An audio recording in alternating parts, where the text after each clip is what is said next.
Telangana BC రిజర్వేషన్లపై నేను మరియు నా మిత్రుడు లాయర్ ఎజాజ్ గారు చీరియాల్ సిద్దిపేటకు ఏదైతే వారి కుటుంబం నుంచి కౌన్సిలర్ ఉన్నారో చాలా ఆసక్తికర చర్చ జరగడం జరిగింది. ఏదైతే బీసీ రిజర్వేషన్ బిల్ ఉందో ఆ బిల్ పూర్తిగా పాస్ అవుతుందా అవదా, కేంద్రం మద్దతు ఉంటుందా ఉండదా అనే చర్చ జరిగింది. అయితే బీసీ రిజర్వేషన్ బిల్ పరంగా రెండు ప్రత్యేక బిల్లులు తెలంగాణ రేవంత్ రెడ్డి కాంగ్రెస్ ప్రభుత్వం పాస్ చేయడం జరిగింది. అందులో మొదటి బిల్ వచ్చేసి బీసీలకు 42% రిజర్వేషన్, రెండో బిల్ వచ్చేసి ఎస్టీ 10%, ఎస్సీలకు 15%. అంటే ఇప్పుడు ఏదైతే బీసీ రిజర్వేషన్ 50% ఉందో అది ఇప్పుడు 70%కి చేరనుంది. అంటే 50% రిజర్వేషన్లు దాటకూడదని చెప్పి ఇందిరా సాహ్ని కేసులో ఏదైతే సుప్రీంకోర్టు చెప్పిందో దానికోసం ఇప్పుడు ప్రత్యేకంగా 9th షెడ్యూల్లో పెట్టి కేంద్రం సహకారం తప్పకుండా తీసుకోవాల్సి వస్తుంది. గతంలో కూడా ఏదైతే కేసీఆర్ గారు తెరాస ప్రభుత్వంలో 2017లోనే బిల్లులు పాస్ చేసి ఏదైతే బీసీలకు 39%, ఎస్టీలకు 6 నుంచి 10% ఈ రెండు బిల్లులు ఆయన పాస్ చేసి పంపడం జరిగింది. ఆ బిల్లులని రేవంత్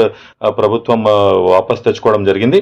మీరు గమనిస్తే ఏదైతే ప్రత్యేకంగా ఈ 50% పైబడి రిజర్వేషన్లు సాధించి చేస్తున్న రాష్ట్రాల్లో తమిళనాడు ప్రభుత్వం ఒకటే ఉంది. అది కూడా 1994లో జరిగింది.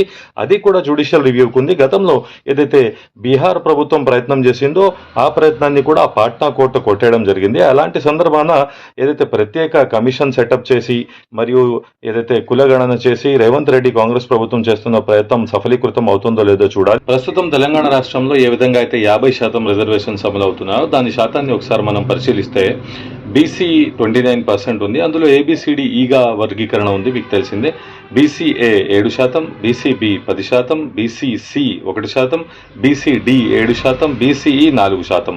ఇందులో ఎస్సీలు 15%, ఎస్టీలు 6%. ఇది మొత్తం కలిపితే 50% అనేది ఆల్రెడీ మనకు లోకల్ బాడీ ఎలక్షన్స్ ఏదైతే ఉన్నాయో అందులో 34% బీసీలకు రిజర్వేషన్ ఉన్న విషయం మీకు తెలిసిందే.